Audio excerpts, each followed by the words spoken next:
Hello everyone, this is Apar Abundance Wala and you are watching Abundance Show on Abundance Organization Television. Today we are exploring a solution that doesn't just build walls, it builds communities. We are joined by a team from Maladi, Hane, a South African founded technology that has spent over 40 years proving that the global housing backlog of 3 billion units is not an impossibility, it's an opportunity. Recently showcased at WUF13 under the theme Housing the World. Maladi is a bankable, scalable ecosystem that combines industrialized construction with inclusive finance and job creation. They are here to show us how we can turn the commitment to housing for all into roofs, jobs, and dignity for the millions worldwide. Please welcome pioneer of industrialized, digitized, and democratized housing, Mr. Hane. How are you, sir? Thank you, Zafar. Thank you very much for your introduction. Thank you so much, sir. I would like to request your life journey. Please walk us through. I mean, where have you been? How have you been? And you're here with the dream. So, if you can get us a life journey. Zafar, yes, you're very right. It is a dream. It's a passion. It's something that I feel I've been called to do. I love what I do. I enjoy what I do. I have spent 40 years what I've done, and I started when I was 29, and it feels as if I need another 40 years because the world has reacted so slowly with what I have to offer. And with before the introduction, as you were speaking, if I was received in the way that you have seen the potential of Maladi, I believe we would have made a massive impact in the world, massive. But I think the difficulty lies is that we have people that are sitting in offices getting a pay packet every month, whether the houses are built or whether they're not built. As an entrepreneur, if I don't build a house, I don't eat. But as a big corporation, it doesn't matter if you build a house or you don't build a house. Every month you will eat. So we have people that are actually pew warmers. They just keep the seats warm. and they do very little. And that frustrates me. Because if people have a title and a job to help house the poor and the homeless, they must be eager. They must wake up wanting to change the world. And I find that they don't do. And also, when you introduced me earlier on, or when we spoke earlier on, there are so many people in the world that will simply highlight the problem. Whenever I get invited to a conference and I'm a speaker, and I have to sit in the audience and wait for my turn, I get so frustrated having to listen to a speaker on a PowerPoint say houses in India are going to become so scarce, and in Delhi, the rural people are going to move to Delhi to the tune of 250 million people, and they don't know what's going to happen with the influx of the people. They don't know how to contain the urban development. And for me, it's very simple. If you want to stop urban development, develop the rural areas to make it attractive for people not wanting to move to a city where they have to pay for water, they have to pay for everything that they need. But in rural areas, you don't have to pay for everything. but to the rural people uh, are neglected. And I think it's very important that we don't take what the professors and the doctors and the know-how say about 60% of people are going to urbanize. We can stop that. So it's not a given. It's not a formula that I accept. It's a formula that we can stop. If we develop rural areas, we can build cheaper than what we can in urban areas. In urban areas already, we have problems with electricity, we have problems with traffic, we have problems with water, we have problems with sanitation. So if you look at rural areas, it's going to be far easier to work with those problems rather than have to work with them in the cities.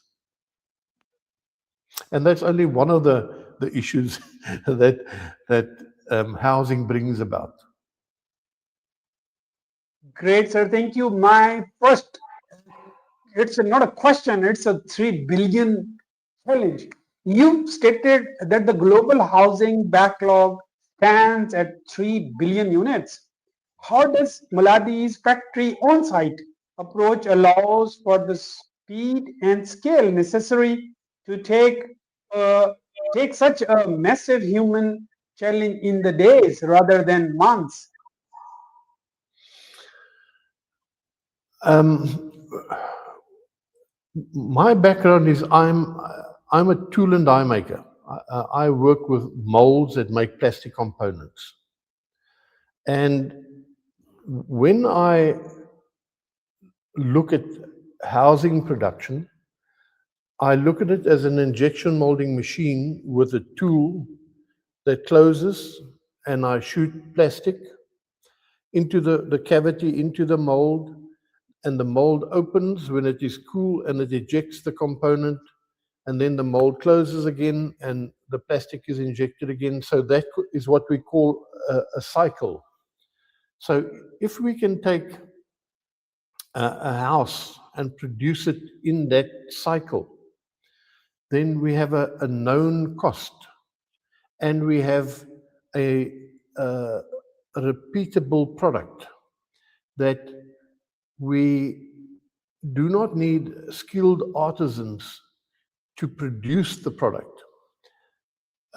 I read an article once, and it said when Apple Mac, took the computer out of the hands of the nerd with the bow tie and the thick glasses, out of the hands of the nerd, and gave it to the public, you and I, the computer usage exploded. So if you look at housing construction, we have a group of people that produce houses for other people, but not to the capacity that they would ever think of addressing 3 million homes. So the people are sitting waiting for these people to build them a house so that they can have a house. My thinking is, why don't I take the construction skills that we have in the hands of the artisan, and we simplify the construction process with a Maladi mold, and we fill the mold like we would injection molding components, and tomorrow morning we take the mold off and we have the shell of the house. And this is the solution, is where we empower people to help themselves. Very much like teach people how to fish rather than to give them a fish. So what we do with Maladi is we injection mold a modular component. And these modular components clip together to make a mold of a classroom, or mold of a 1-bedroom house, or a 2-bedroom house, or 3-bedroom house. So you can adapt it within 100 millimeter or within 4 inches. Then in between the mold, we put the window frames, we put the door frames, we put the plumbing, we put the electricity, we put reinforcing, and then we mix sand and cement, and we have an admixture to give us aeration, to give us thermal properties, and we pour that in the mold. So 4 hours to erect the mold, 2 hours to fill the mold, cure overnight, and the following morning we remove the mold and reuse the mold again on the next foundation. So the local community are now empowered to build their own home without knowing how to lay a brick. And a lot of people think laying a brick is very simple. But once you're on site and you try and lay 1,000 bricks, you'll find out how difficult it is. So with Maladi, we do not need to chase for electrical pipe or water pipe. We don't have to plaster. We don't have to beam fill because we know where the trusses are going to go. So the whole goal of Maladi is to design the mold and the construction process as if it is an automotive assembly line. We have an app that tells us when we need to order more window frames for a particular project, because every time that we do a task, we take a photo, and the photo measures whether we are running within a standard time frame. So we remotely monitor the production, but we also use that production tool, the app, to supply windows and doors and cement, etc., etc., etc. And this has really been put together over 40 years. Because when I started and I cast my first 3-meter wall in 6 minutes, that means I could cast a whole house in 6 minutes if I could deliver the material quick enough to discharge in 6 minutes. But it is nearly impossible because you need pumps and you need ready mix to do that in 6 minutes. So when we fill the formwork, we said we'll fill it in 2 hours. And the reason for that is 4 hours to erect, 2 hours to fill, and the following morning, 2 hours to strip. And that gives us 8 hours work day per day. So then we know we can produce a house in a day. And because the material is local sand, and the labor are local people, we produce a very green house. We don't have machines, we don't have electricity, we don't have a lot of transport. So our CO2 carbon footprint is far less than that of brick and mortar. Brick and mortar, for instance, bricks produce half the CO2 gases that the airlines produce. That is huge numbers. So if we look every year, the United Nations actually brought the 3 million house backlog way back in 2014. And what they said is,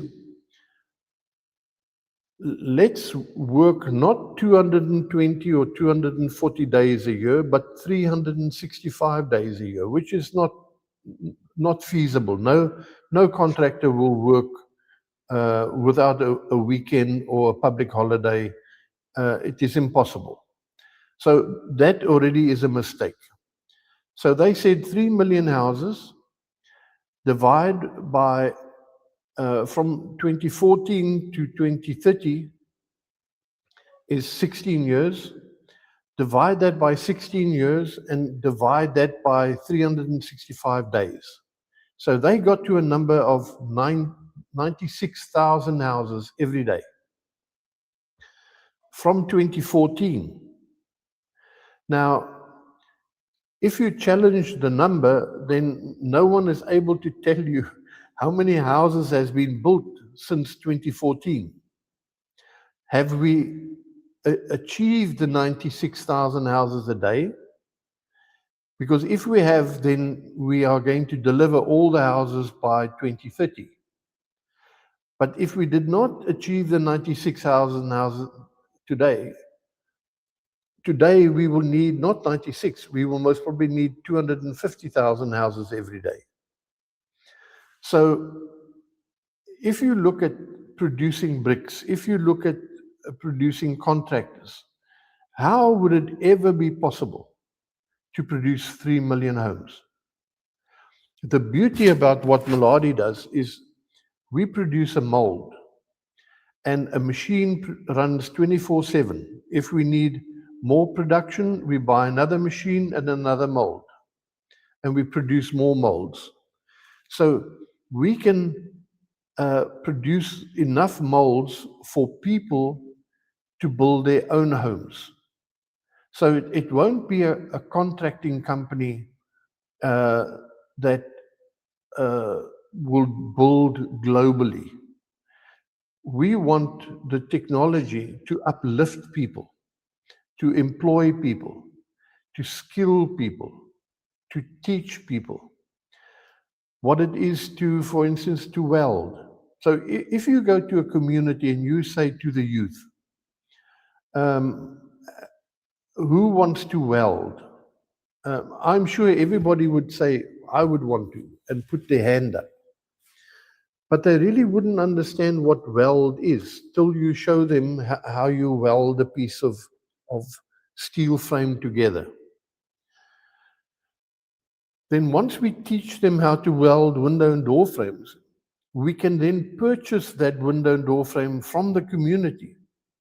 So it wouldn't be something that is produced in China and we import it into our country. We stimulate job creation and product manufacturing in your country.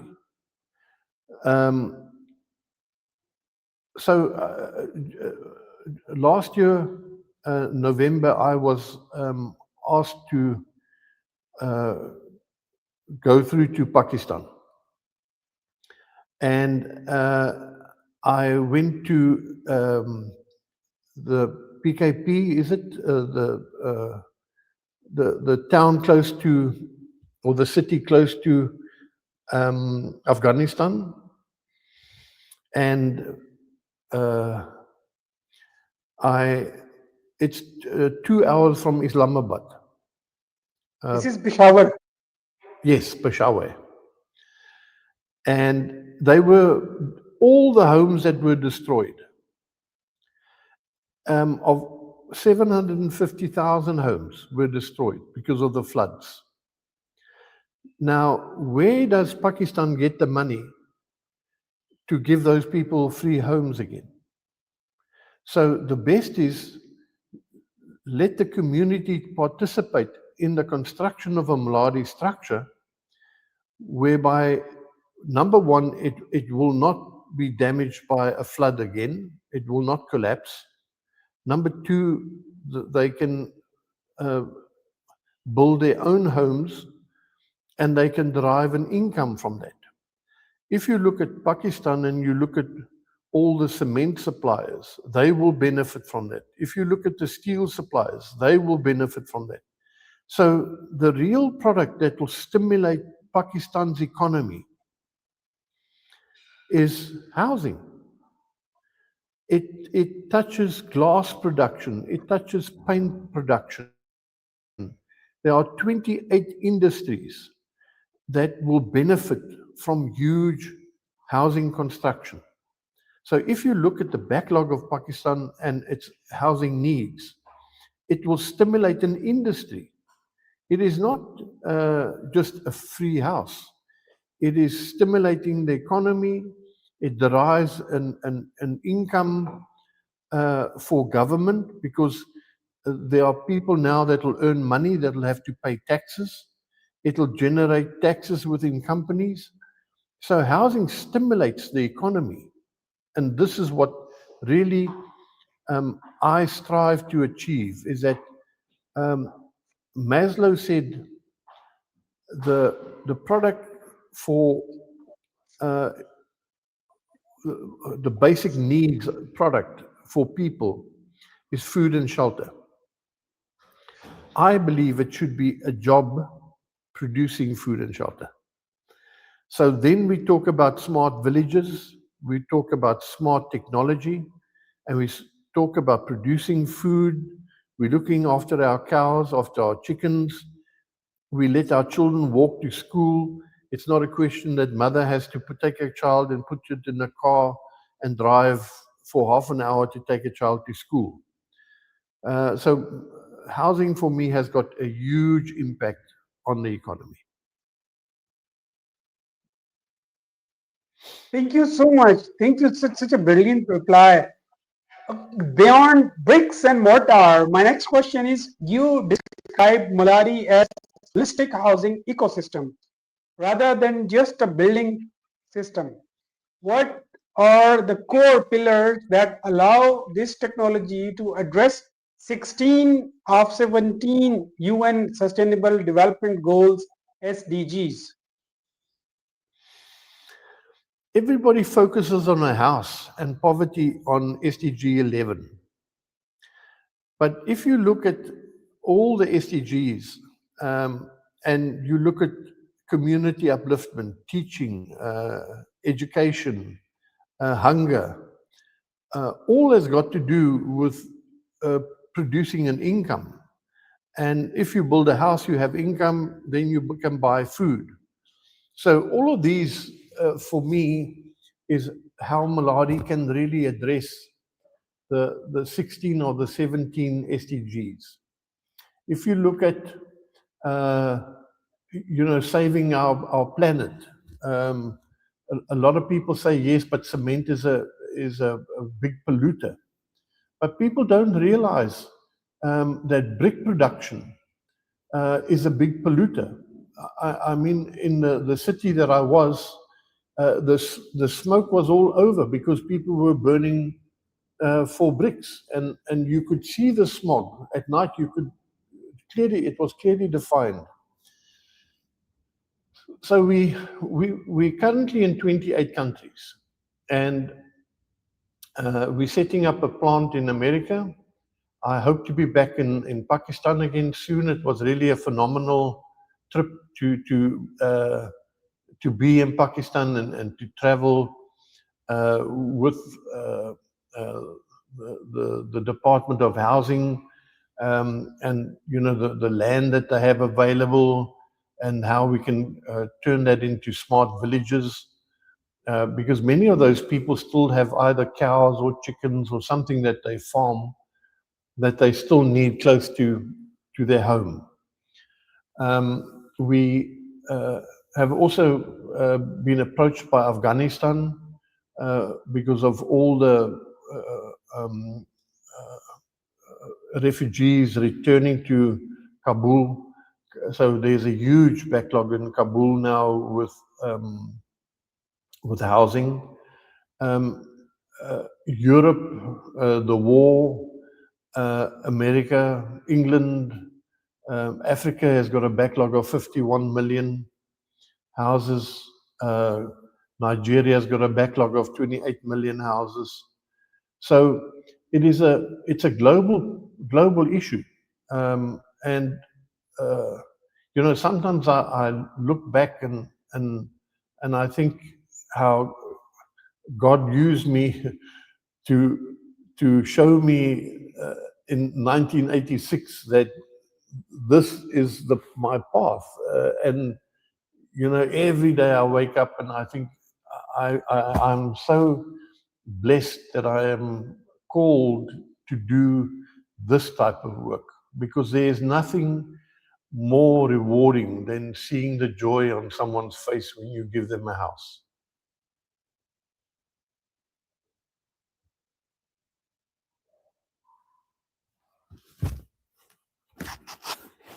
Gary, I can't hear you.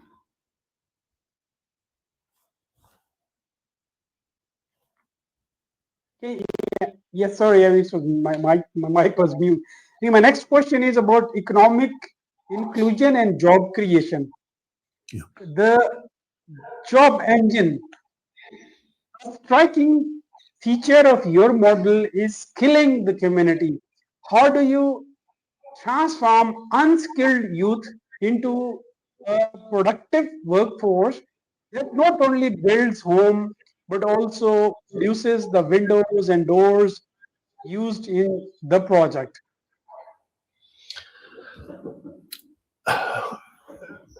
One of the real sad issues that I see very much in Africa, and I think even so in Pakistan and in India, is uh, the colonialist, or let's say England, in their colonial days, enforced an English uh, curriculum. And this curriculum was basically addressed to uh, be able to prepare people for the first industrial revolution, the spinning jenny and the rocket, etc. And that was many hundreds of years ago. So in South Africa in 1905, the English uh, brought their curriculum into our country, and mathematics and science is used to see whether children are indeed clever, because mathematics and science is one of the subjects, or two of the subjects, that were needed the most in the Industrial Revolution. Now, if we look at the schools today, our Minister of Education will always refer at the end of the year that this year we did better than last year because more children got better marks with mathematics and science. But there are some children that don't like mathematics and science, but they are not stupid. So if you have an education system that wants to teach all people the way that suits you, the government, versus asking the children what do they like? Do they want to sew clothes? Do they want woodworking? Do they want to make clothes? Do they want to be a dancer? Do they want to play your organ or your drums? We don't do that. We want children to conform to what we want them to do. So there are some children that go to university, but there are some children that are just after school, they totally neglected because they don't have money to go to university. So we have this uh, amount of children that really are getting very angry because they can't get a job, they don't know where to get a slice of bread. It's very, very frustrating. They wake up every morning with the same problem. So if you look at the the the, the skills that we need to produce goods in the world, if you look at the wealth of Britain, because they produce goods. If you look at the wealth of America, it's because they produce goods.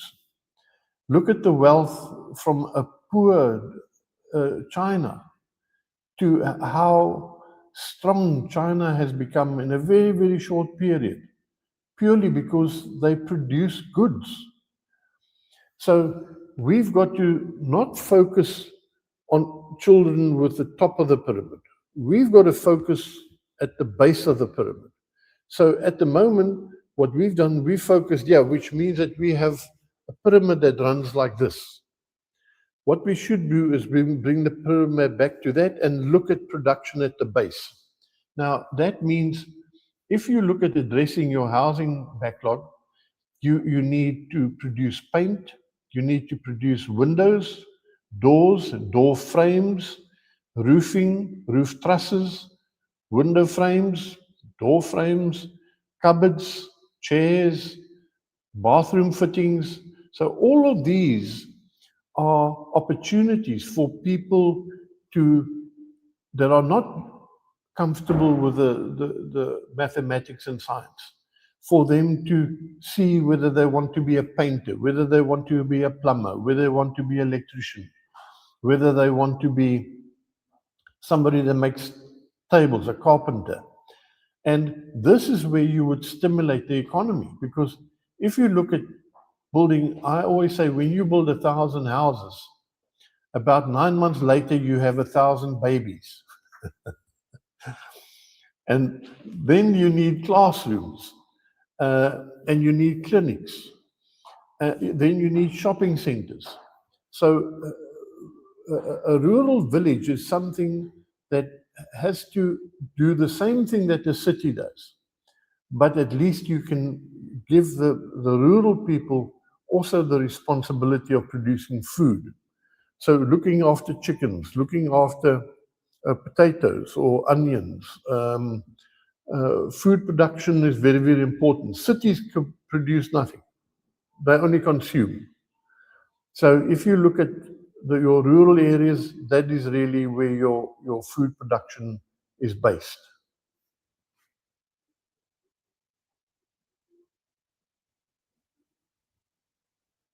Thank you so much for diving deep into economy.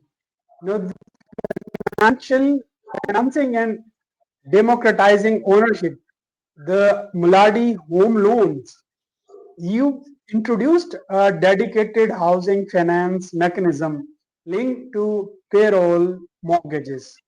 How does this financing innovation bridges the gap for civil servants like nurses, teachers, and police officers who are often locked out of the mortgage market?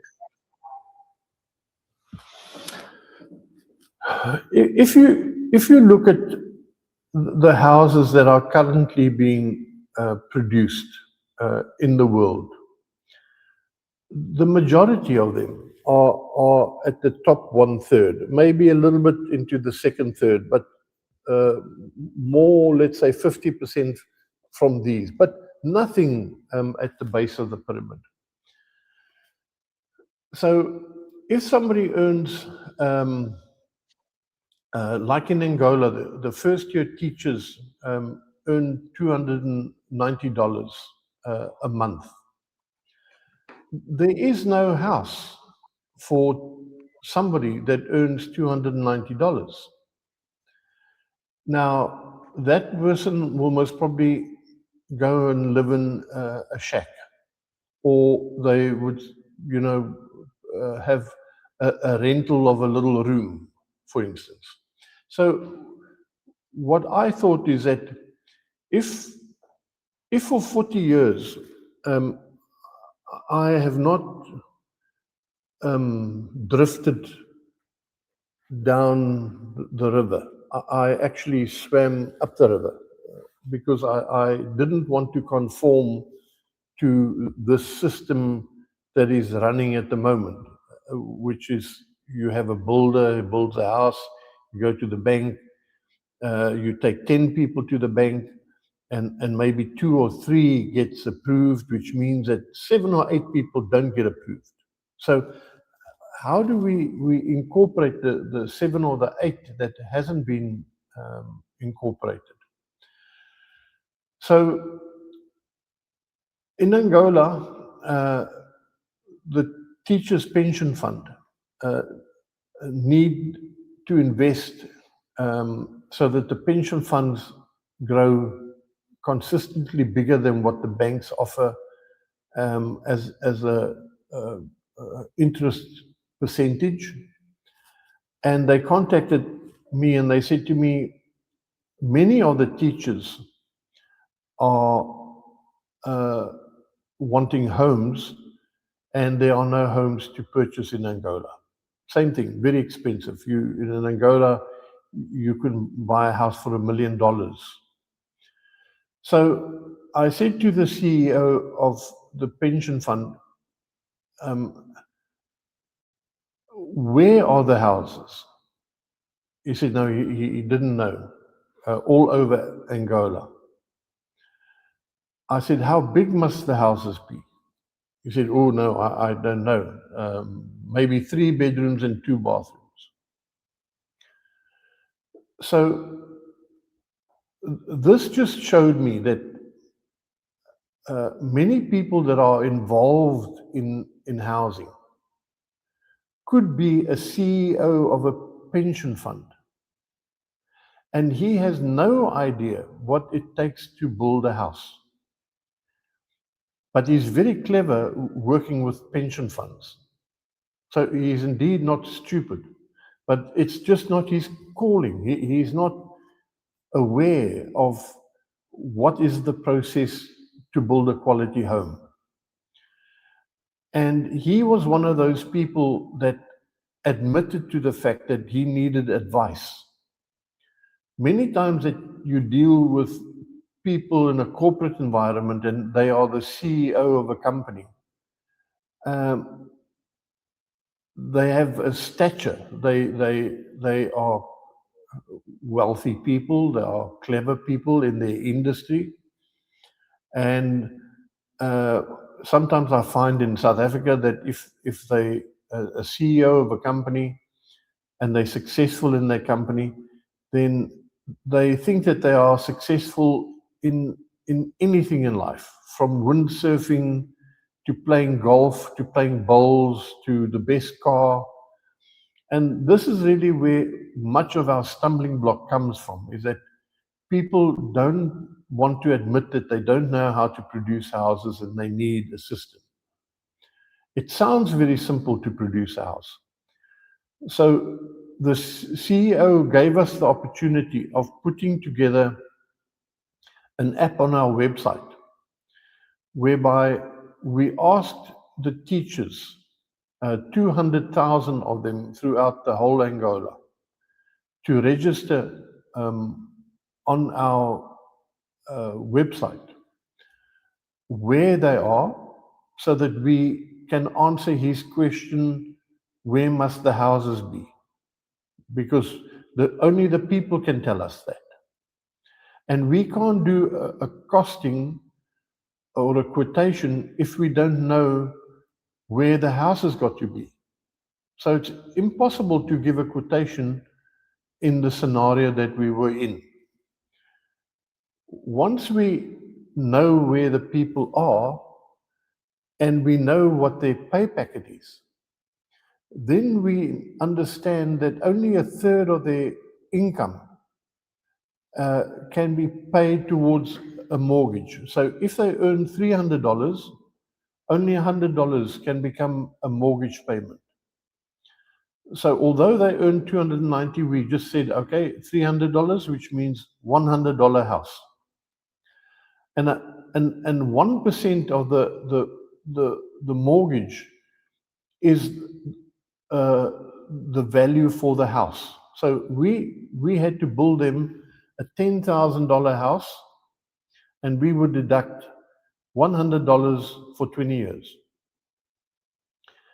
So they would verify their pay packet, they would verify who they are, and we would then approach them with 3 or 5 designs for that particular budget and ask them which one they want. And then we would plan rolling out the production in the remote towns. Then the Department of Education would deduct the mortgage from their pay packet before the balance is paid to them. So we don't have to go and travel 200 or 500 kilometers, knock on a door and say, please, can we have our mortgage? Because the mortgage was deducted from already from where it is created.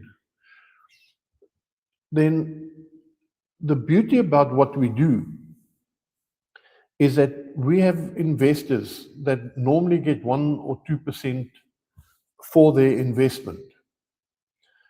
If you look at mortgages in Nigeria, the mortgages could be as much as 28%. Now, that means that we can also really buck the system, which means not go with the flow, but swim upstream, is we can challenge the banks to start looking at creating mortgages for the base of the pyramid.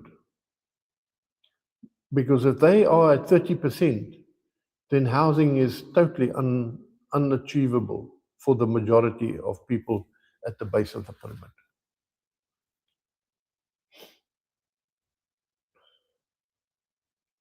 Thank you.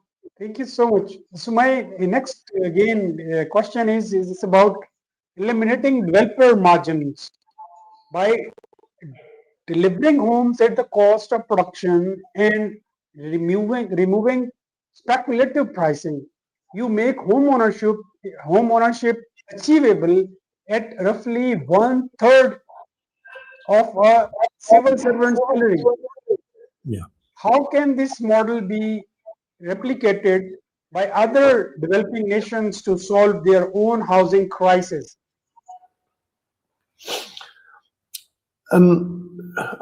I think it's very simple because it is already a formula. And when I was in Pakistan or when I'm in any country, I say that this is how we implement Maladi, and it makes sense. It is not a pie in the sky. We have a track record. We do what we say, and it is in the interest of any government. If they want to win the vote, they have to look after people because people are the ones that do the little X. And if you neglect your people and you get some opposition party that says they will deliver houses because they understand that if they do use Maladi, they are able to deliver houses, that means that the political party that doesn't want to implement might not be in government the next day. So housing is a phenomenal political tool. And it is, once you tell the politicians, because please remember that as the CEO of the pension fund did not understand housing, so the housing minister in a political chosen position also might not understand housing.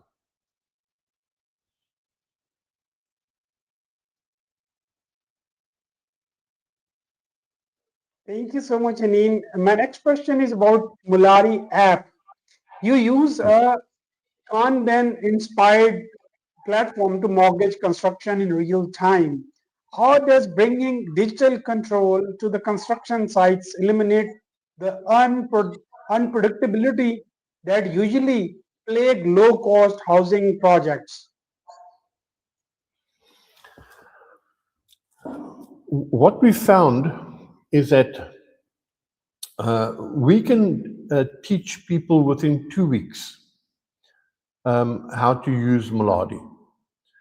So when we have a project, let's say uh, in Tanzania, we produce the formwork, we ship the formwork, and in the container is everything that we need, from a toolbox with cordless drills, with 5mm drill bits, 2mm drill bits, so that when you open the container, you don't have to go get in the truck, or we call it a bakkie, which is a little van, to go to the hardware to buy a pair of pliers. Because as soon as the foreman has to leave or someone goes to the hardware and you don't have that tool, everybody sits there and they smoke or they stand under the tree and they do nothing. So we have to ensure that we keep the people productive. So all the tools are in the toolbox. And when we open the container, we're ready to do the training. And once we've done the training of how to clip the formwork together and how to erect the formwork, that process is just simply repeated over and over and over. So when they change, let's say from 1 bedroom to 2 bedroom, once we ship them the formwork, they'll know exactly what to do with the formwork in order to create a mold for a 2 bedroom unit. So it's really very, very simple. We have a process where you cast the foundation and the foundation has to cure for 3 or 5 days. Then you erect the formwork, you put the plumbing, the electricity, the reinforcing in position, and you close the formwork up. Then you mix the sand and cement and you pour it inside. Overnight it cures. Tomorrow morning you remove the formwork and re-erect it on the next foundation. Then you start with putting the roof on the first unit and you hang the windows and you hang the doors and you start with the plumbing and the electricity and then you start with the painting till you hand over the house. Now, a foundation is cast in 1 day. The next day you cast the second one. The next day the third one. The next day the fourth one. So every day you produce one foundation. Then you wait 3 days, then you erect the formwork. Then you fill the formwork, then you strip the formwork. Then when you strip it, you erect it on the next foundation. The foundation is already there. So you have a real, like an automotive production line. Your foundations are up front, your walls are coming behind, but we don't know whether the people are adhering to that specific rule. So we give them an app and we give them a cell phone. And when they get to site and they take a photo of the first site, then we know that that site in that area with that geopin, we can allocate that to Havisa. Havisa is the owner of that house. So Havisa can have a logon on the computer and she can see how her house progresses finished in 2 weeks. But we can also give the Minister of Housing a VIP logon that he can look at how many provinces you're building houses. So he has a bigger access to the information that we have. So all that we do is we manage a flag, meaning we give him 3 days or 4 days to put the foundation, the formwork on the foundation. If day 6 happens and we still haven't had a photo of him putting it on the formwork, then the app flags us and says there's something wrong there. It's gone beyond 4 days. So it's like a bank manager. When you have an overdraft and you go beyond your overdraft, he's very quick to phone you because he handles the flag. But if you're within your overdraft, he doesn't bother. So whenever people are within the norm, we don't have to bother about them. As soon as there's a flag where they've gone over the time limit, then we intervene. But we also then know after 7 days, when the house is complete, that we need another set of or drum of paint, or we need some more glass, or we need some more this, or we need some more that, or we need window frames or door frames if we don't produce them there, or even if we produce them there, that we can get ready to purchase them. So we use the app also then to manage the supply chain to ensure that there is no waiting time on site for something like a window door that holds you back.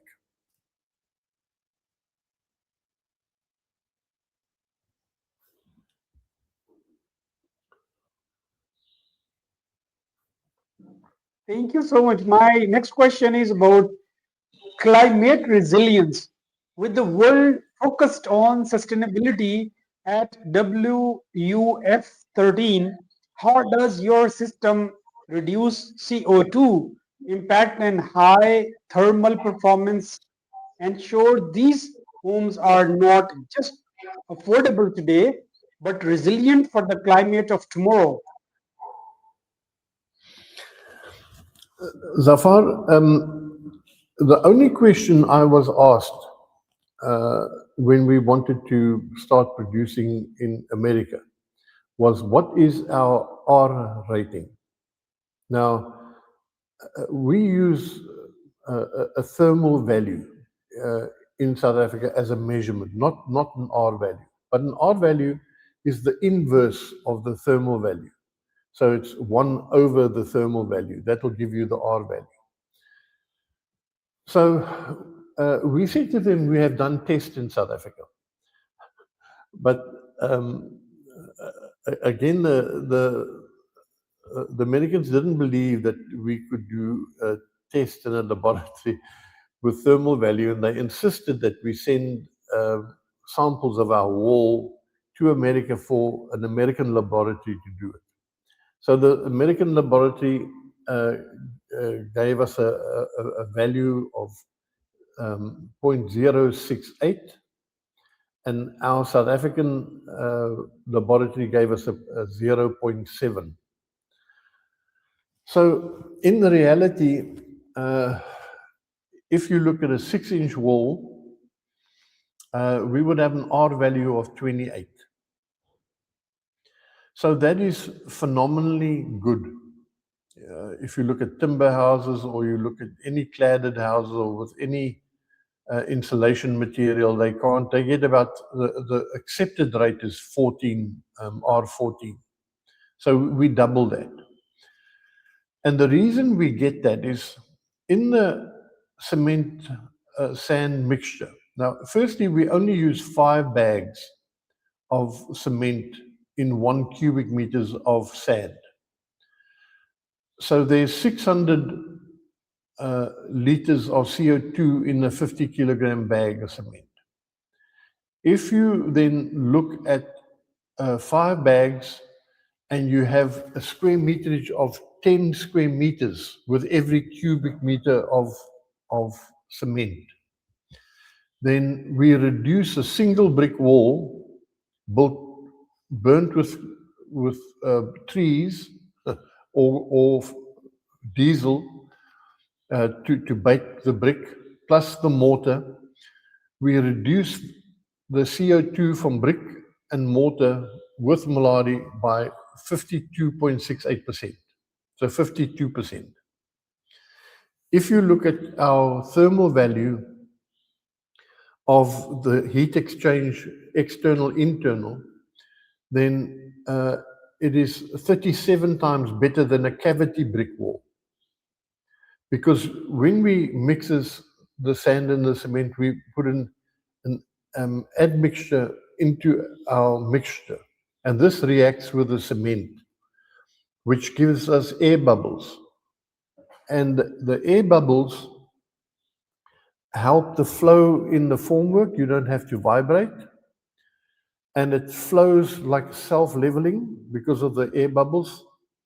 And then secondly, those air bubbles give us our thermal properties.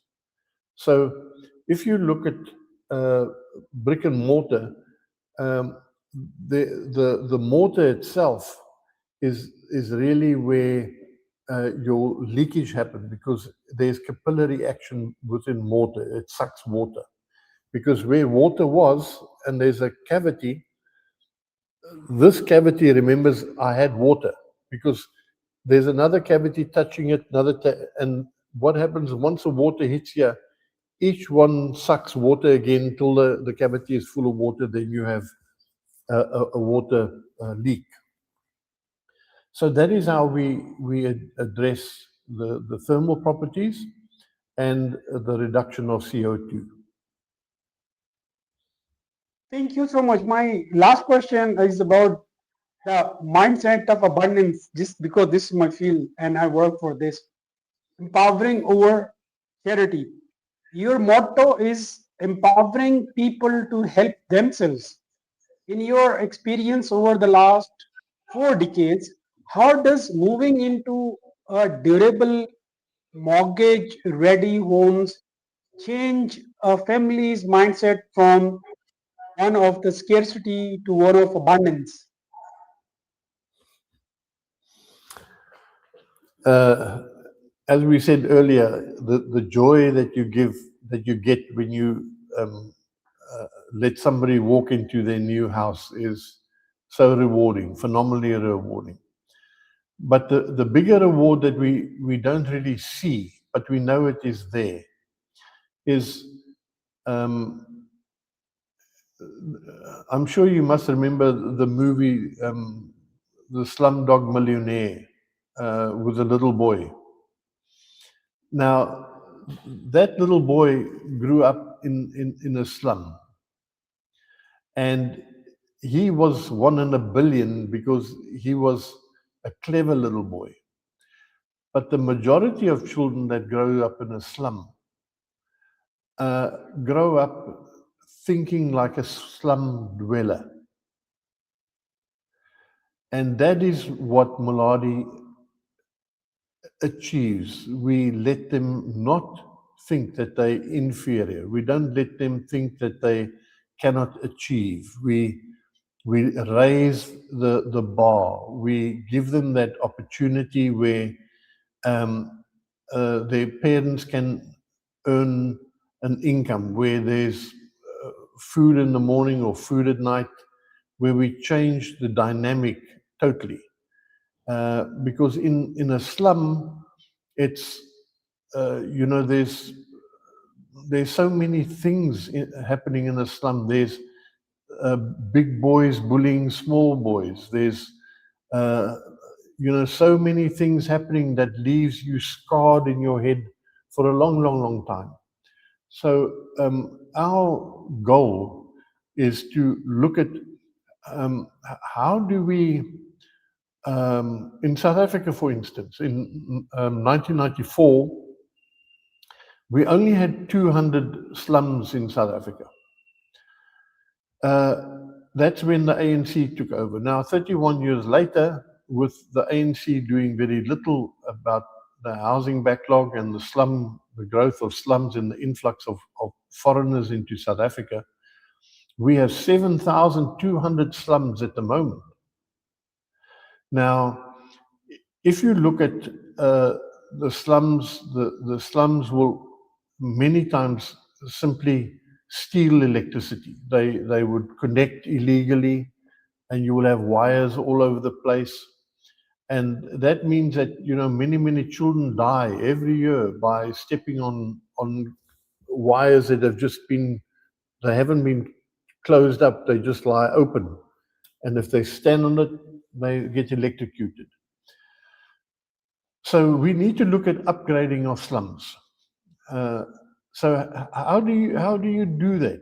Because firstly, you've got to get that person out of his shack, and then you must house him somewhere whilst you build his house. So if you look at conventional construction, if you take a month or two to complete a unit, where do you put these people for a month or two? So with Maladi, and again, please remember, slum upgrading. What we've done in Namibia is we had two exact same homes. One completely finished with kitchen cupboards, a shower, toilet, tiles on the floor, ceiling, everything in place. This one was only four walls. So we showed the people that if we gave you this one, the potential for you to change it into this one is very, very simple. It's just money.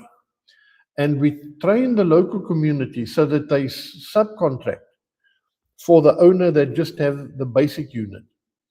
But they understand that if they look at the finished unit, that when they have, let's say, what we call in South Africa a Christmas bonus, which is a 13th check, So you know you get a bonus check at the end of the year, which is basically another check. So you get your 12th check, but a bonus check, which is your 13th, and your 13th check is normally used to improve your house. So your tiles can be done, your ceiling can be done, and a lot of people, you know, of course, want to move into a 4-bedroom house with bathrooms and a swimming pool and a double garage for your cars. But your pay packet determines on where you're going to stay. So what we get the community to do is to understand that if we give them a basic unit, especially when we upgrade the slum areas or the informal settlements, that is exactly how we work it.